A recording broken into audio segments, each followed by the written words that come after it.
Bonjour à toutes et à tous, bienvenue sur KTV, Kwezi FM, le 106.9 pour un temps de parole, toujours en direct à la radio et à la télévision. Il est avec nous, il s'appelle Abdul Karim, il est pompier, il vient sur ce plateau pour faire le bilan de cette manifestation, de cette première journée de grève. Abdul Karim, bonjour.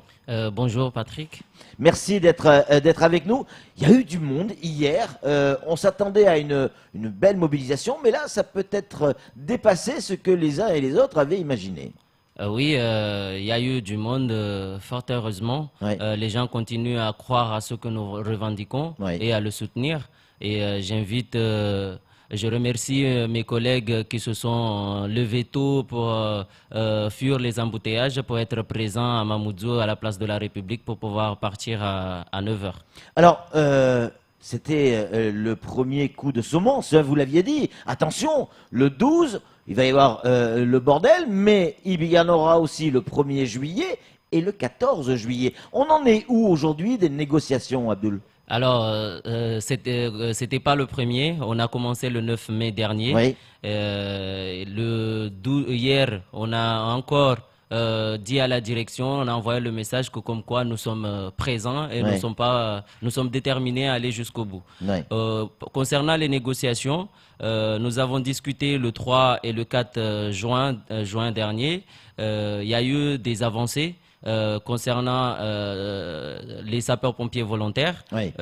il y a eu des avancées, des promesses concernant la mutuelle qui serait mise en place aux alentours du 1er janvier 2019. Ils ont promis de revoir l'habillement, les conditions de travail, mais ça, c'est que des paroles en l'air. Mais aujourd'hui, ce qui nous bloque, c'est la prime d'indemnité d'administration et de technicité. C'est ce qui bloque et c'est un élément important pour pouvoir sortir de la crise. Alors, vous dites c'est que des paroles en l'air, pardon, mais on va regarder ensemble le document qui a été rédigé hier. Regardez, il a été envoyé également à la presse. C'est le communiqué de Madame la Présidente du Conseil d'administration du SDIS, la Présidente des pompiers, une réunion et des prises de décision qui ont eu lieu hier, le jour de la grève. Et c'est écrit noir sur blanc, il y a quand même les 2/3 de vos revendications qui vont dans votre sens. Oui, Patrice. Là-dessus, on est d'accord. Mais si on regarde déjà ce communiqué, Oui. on peut juste voir les mensonges qui sont dits dedans. Parce qu'ils disent qu'il y a 13 sapeurs-pompiers qui étaient en garde, qui étaient grévistes déjà. C'est pas vrai. Ouais. C'est pas vrai. Pourquoi ils ont eu recours à 55 assignations pour obtenir un service minimum? C'est parce qu'ils savent que tout le monde est gréviste en fait. Ouais. Ils le savent. Ouais. Et pour revenir, c'est vrai qu'elle communique sur des avancées qu'il y a eu, mais ces avancées, nous, on ne les a pas signées. Puisqu'on estime que l'IAT est un point crucial revendiqué par l'ensemble du personnel qui concerne l'ensemble des sapeurs-pompiers professionnels et que nous, si on ne signe pas ce protocole, c'est dire, pour nous, ça ne nous engage pas. D'accord, mais Donc ça n'engage qu'elle. Mais vous êtes bien d'accord que c'est pas comme s'il n'y avait pas de discussion et pas d'avancée. Elle fait quand même une proposition. Elle a répondu. Elle a répondu à certaines propositions, mais pas à toutes. Donc, clairement, cette proposition-là, vous ne la validez pas. Vous n'êtes pas d'accord avec cette proposition. Nous ne sommes pas d'accord. Nous estimons qu'aujourd'hui, on doit discuter sur tout, et avoir des avancées sur tout. Parce que, je le répète toujours, l'IAT, c'est une question d'équité, c'est une question de répondre à la pénibilité des sapeurs-pompiers, c'est une question d'égalité, tout par rapport au travail que nous faisons, par rapport. Vous savez, Patrice, ici dans ce département, nous sommes pompiers, mais pas comme les pompiers. Nous sommes pompiers comme les pompiers métropolitains, mais nous ne faisons pas la même chose. Ici, on sécurise des accouchements, on fait les malades à domicile, on assure le transport sanitaire vu par rapport aux carences des transporteurs privés. Et tout ce travail-là se fait il doit être récompensé. Donc, l'IAT, elle trouve toute sa légitimité par rapport à ça. Et ça, notre direction refuse de le voir. Abdul Karim, il y a Kamar qui a une question à vous poser. Quand Salah Bamana était à votre place, on lui a posé la question, puisqu'on avait reçu le directeur actuel, votre directeur, qui disait vouloir faire, mais que le problème venait de la présidence. la présidente. Il l'a pas dit aussi clairement que ça, mais ça voulait dire ça. Voilà, exactement. C'est-à-dire qu'on lui donne pas les moyens. Vous entendez quoi par là? Quand vous me posez cette question, mon cher Kamar, moi je peux qu'être déçu parce que j'ai participé à plusieurs réunions. Il est vrai que nos élus nous montrent qui sont pas à la hauteur de la mission qu'on leur impose. Parce que lors de ces réunions-là, on était sur la table et c'est le directeur. Tout mot sorti de la bouche de la présidente est écrit par le directeur. Donc, sur la table, donc cette dame, nous aujourd'hui, on estime qu'elle n'est pas à la hauteur de la mission qu'elle a été confiée. Il s'agit là quand même de la sécurité des Mahorais et elle nous a dit à un moment donné ce que on peut croire que l'ensemble des élus, ils s'en foutent à peu près ils s'en foutent de la sécurité des Mahorais, puisque à chaque fois qu'elle les invite, d'après ses dires, ils ne viennent pas. Donc nous, on ne sait pas, mais on a contacté d'autres élus. Ils nous ont dit qu'elle nous a menti. Elle nous a menti parce que si elle les convoque une fois, deux fois, ils ne viennent pas, c'est-à-dire elle a les pleins pouvoirs pour décider. Ouais. Donc à l'heure actuelle, elle est en train de nous berner à droite à gauche, de ne pas savoir ce qu'elle fait. Mais moi, ce que je peux dire, c'est que là, il s'agit quand même de la sécurité des Mahorais. C'est un poste qui la dépasse, selon vous? Ben oui. On peut dire que c'est un poste, oui, je le confirme, c'est un poste qui la dépasse. C'est un poste qui la dépasse parce que il y a des décisions qui doivent être prises, il y a des orientations du service qui devront être faites et elle n'est pas à la hauteur pour les prendre. Abdul Kamardine, et maintenant, qu'est-ce qui va se passer? On est le 13 juin. On entend bien la décision des pompiers grévistes qui consiste à dire on n'est pas d'accord avec le document proposé par la présidente, ça c'est très clair. Et maintenant, qu'est-ce qui va se passer? Parce qu'on approche, on est à un jour près, à un mois du 14 juillet, et on sait de source sûre que si vous ne défilez pas au 14 juillet, c'est le siège du directeur qui risque de sauter. Eh bien, vous avez bien dit la chose. Ce qui va suivre, c'est que nous risquons de ne pas défiler le 14 juillet. Et c'est confirmé. Et je profite sur ce plateau pour dire à l'ensemble de mes collègues que par rapport aux rumeurs qui circulent, qui auraient la possibilité de réquisitionner des gens pour aller défiler ou de prendre des assignations pour permettre à des gens de défiler, cela est illégal. Les réquisitions sont faites par le préfet que pour garantir des missions opérationnelles et le défilé, c'est un choix. Nous sommes un service paramilitaire et en aucun cas, aucun texte ne nous oblige à défiler. Il s'agit là d'un choix.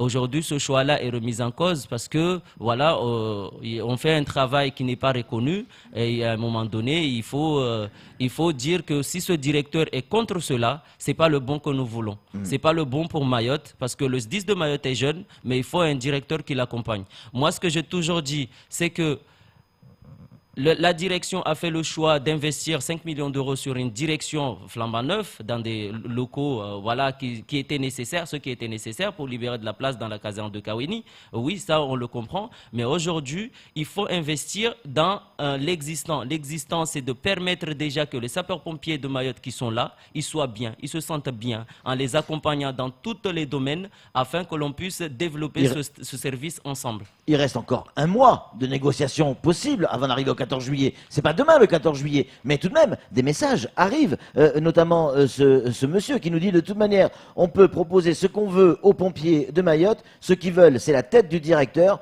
donc il faut s'attendre à une grève du 14 juillet. Est-ce que c'est vrai, c'est ça? Nous, la tête du directeur, franchement et sincèrement, nous, ça ne nous intéresse pas. D'accord. Nous, ce qu'on veut, ce qu'on nous entende.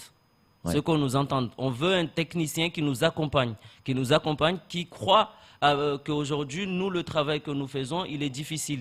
Parce qu'on dirait que lui, il ne le comprend pas. Mais contrairement à cette prime d'IAT qui bloque Patrice, permettez-moi de vous le dire, et je l'ai toujours dit sur ce plateau, le directeur, il a la même chose en termes d'IFTS, mais lui, nous, on a été clairs. Nous, on a été clairs. S'ils veulent pas, parce que lui, son mot d'ordre, c'est économie.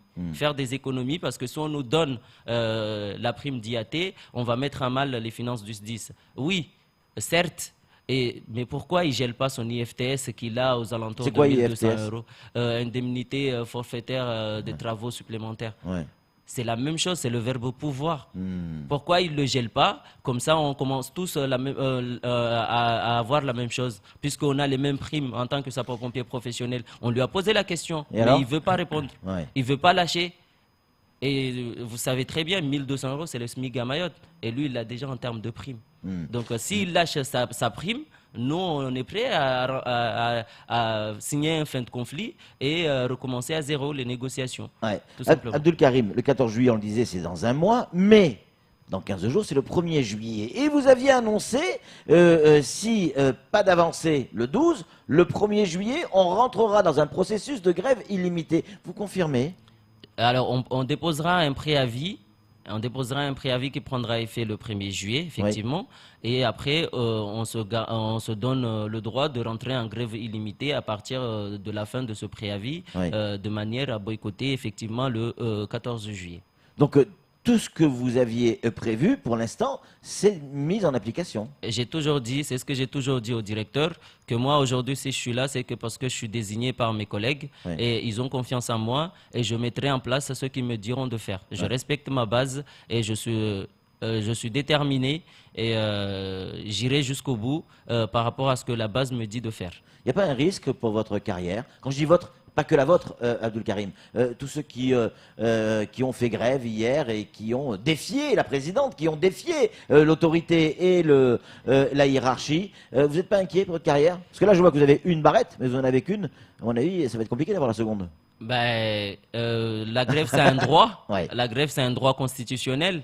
Et la hiérarchie a le droit de mettre la deuxième barrette ou pas? La hiérarchie, si j'ai mes 3 années, j'aurai droit à ma troisième barrette. Sergent-chef. Camar. Alors, on a entendu la première fois quand nous avions annoncé, ou que vous aviez annoncé par votre collègue, de boycotter le 14 juillet. On comprend, les Mahorais comprennent en tout cas vos revendications, mais sauf que on a pensé plutôt aux Mahorais qui vous aiment, vous voir le jour du 14 juillet. Qu'est-ce que vous pouvez leur répondre aujourd'hui? Parce que ce n'est pas pour la direction que vous défilez finalement, mais pour les Mahorais et les enfants qui aiment les pompiers, qui aiment ce métier.